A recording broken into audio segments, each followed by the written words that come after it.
이 권능에 있는 측천무의 비석이 있는데 그 비석이 바로 무자비입니다.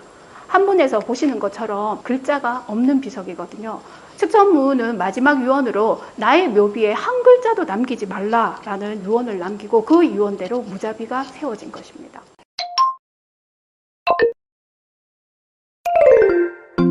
오늘 제가 한 여인의 일생에 대해서 말씀드릴 겁니다. 여기 세상을 지긋하게 바라보고 있는 한 여인이 있습니다.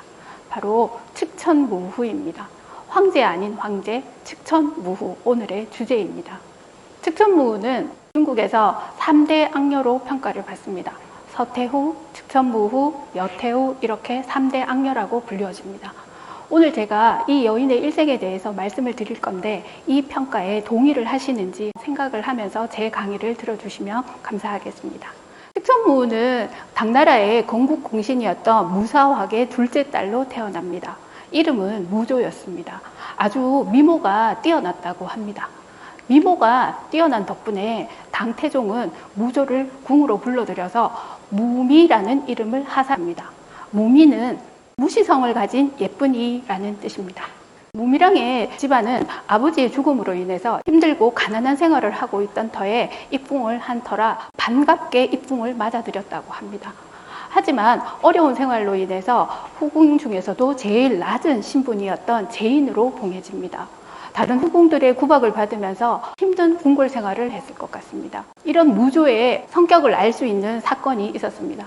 궁궐에서 사나운 말을 길들이기 위해서 대장군이 말 위에 올랐다가 떨어지는 사고가 발생합니다. 이것을 본 당태종은 이 사나운 말을 누가 길들이겠느냐라고 묻습니다. 그러자 무조가 제가 한번 해보겠습니다 하고 났습니다. 그러면서 3가지가 필요하다고 합니다. 첫 번째는 철편으로 때려서 기를 죽인다고 합니다. 두 번째가 그렇게 해서 안 되면은 철추로 후려친다고 말을 합니다. 그리고 마지막에는 그래도 듣지 않으면 빗으로 목을 찌릅니다. 이렇게 말을 합니다.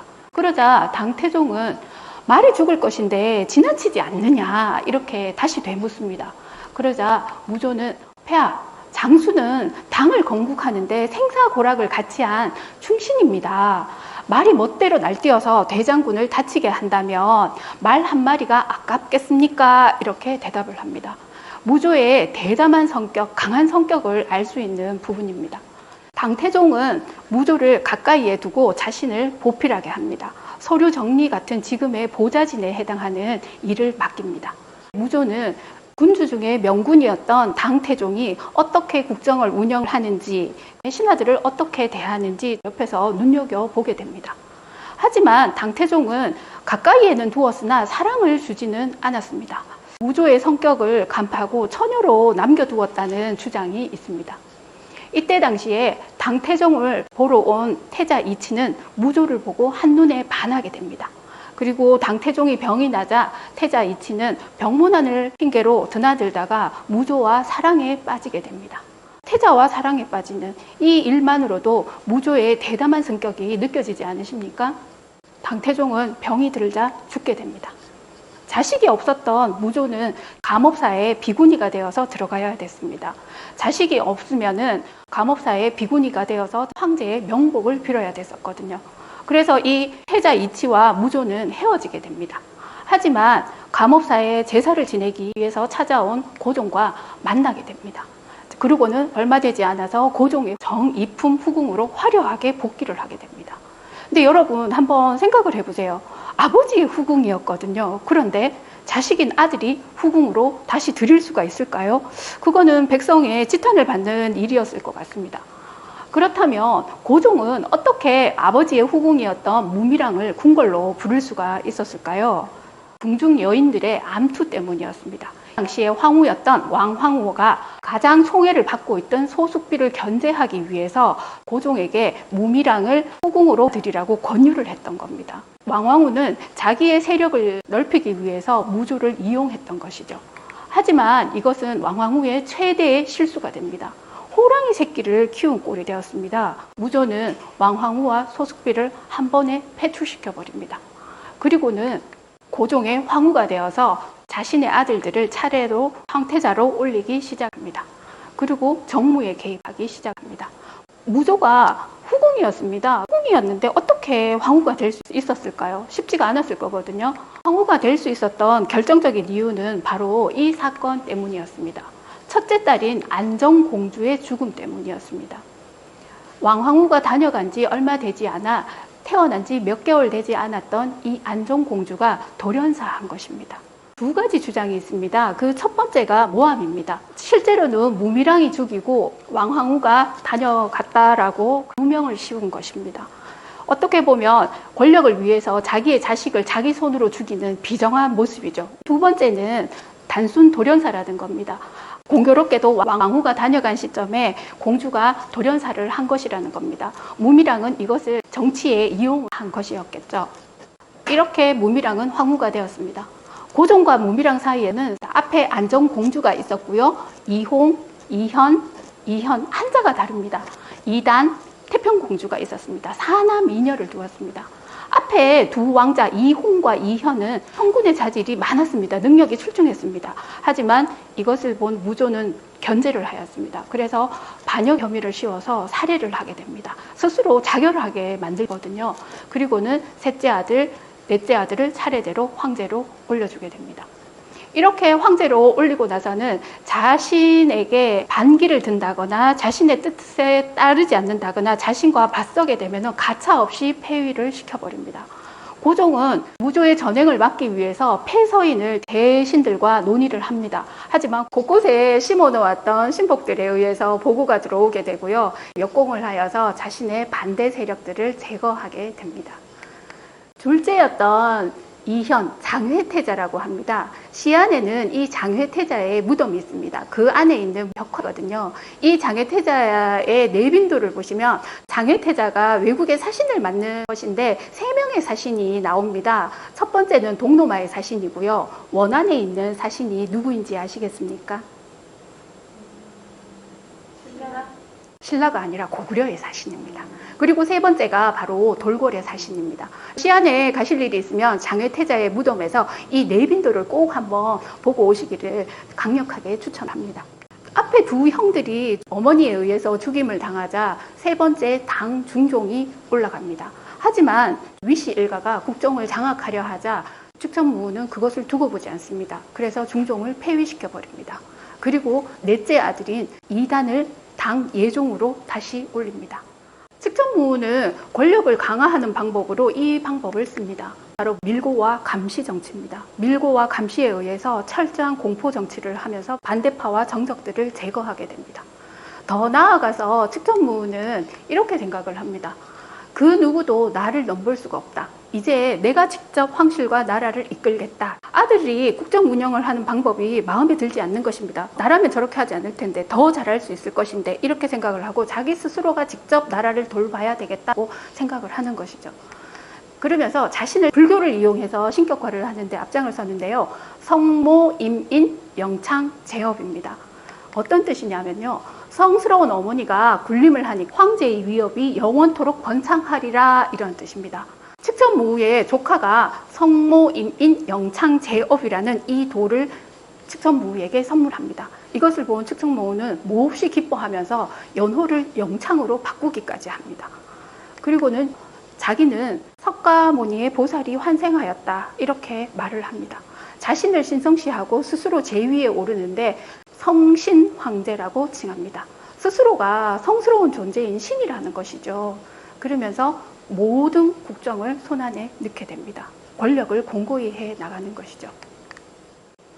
중국 역사상 최초의 유일한 여자 황제가 탄생했습니다. 측천제라고 합니다.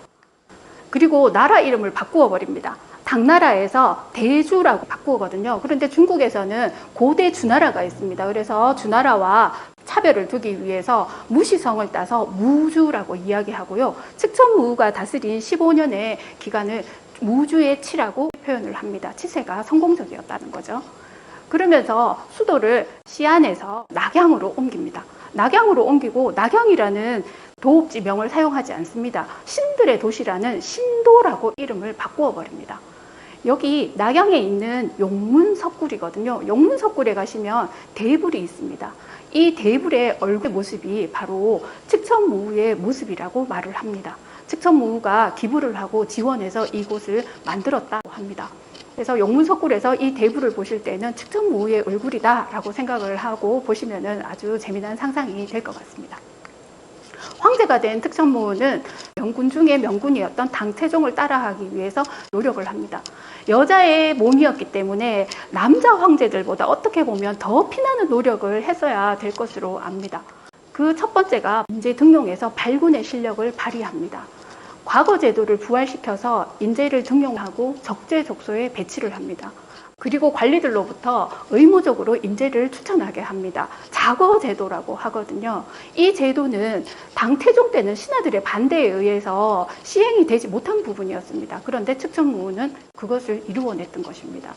이 인재 등용의 대표적인 인물이 바로 적인걸이라고 할 수가 있습니다. 우리가 TV에 보면 영화로 좀 많이 나오는 인물이거든요. 이 적인걸은 인내심이 대단했고요, 침착했고요, 지혜로웠고 안목이 대단했다고 합니다. 정치적인 안목이 대단했던 거죠. 그래서 측천무후와 버금가는 훌륭한 정치가였다고 합니다. 당나라의 인물이었지만 그 인재가 출중하면은 등용을 했다고 합니다. 그리고 언론에도 개방적이었습니다. 자기의 정권에 위해가 가지 않는 정도라면 이유가 있는 거는 받아들였습니다. 어느 황제 못지않게 괜찮은 황제이지 않습니까? 내정이 안정되자 외교와 국방에도 힘을 씁니다. 바로 영토를 확정짓는 것인데요. 서쪽에 있는 서돌골 쪽으로 영토를 확정하기도 하고 신라와 연합을 해가지고 고려를 멸망시키기도 합니다. 당태종인 이세민 때보다 오히려 더 넓은 영토를 확보했다고 할 수가 있습니다. 이것을 바탕으로 당나라에서 당의 최고 전성기였다는 개원해치의 기초를 마련했다는 평가를 받게 됩니다. 이렇게 내정과 외교, 국방 모든 것이 안정이 되자 백성들의 안정에 신경을 쓰기 시작합니다. 정치인들은 힘들었을지 모르지만 백성들은 그 어느 시대보다도 살기가 좋았다고 평가를 합니다. 하지만 말년으로 갈수록 안 좋은 일들이 일어나겠죠. 정권의 말년은 언제나 씁쓸해지기 마련입니다. 자기가 중용을 하는 무시 집안 사람들, 자기 친정 집안 사람들이 국정을 농단하기 시작하고 자기의 딸이었던 태평공주가 또 국정을 농단하기 시작합니다. 그러자 신료들의 반감이 대단합니다. 그런데 여기에 대해서 측천무후는 자기 아들이 아닌 조카에게 황위를 넘겨주려고 합니다. 무시에게 황위를 넘겨주려고 한다는 것이죠. 있을 수가 없는 일이었습니다. 적인걸을 비롯한 신하들은 강력한 반대를 합니다. 이것을 받아들입니다. 물론 자기가 나이도 들었고 병약했기 때문에 어쩔 수 없는 상황이기도 하지만 시대 상황이 받아들일 수밖에 없다는 걸 간파를 한 거죠. 받아들여서 자신의 아들 중종에게 양위를 합니다.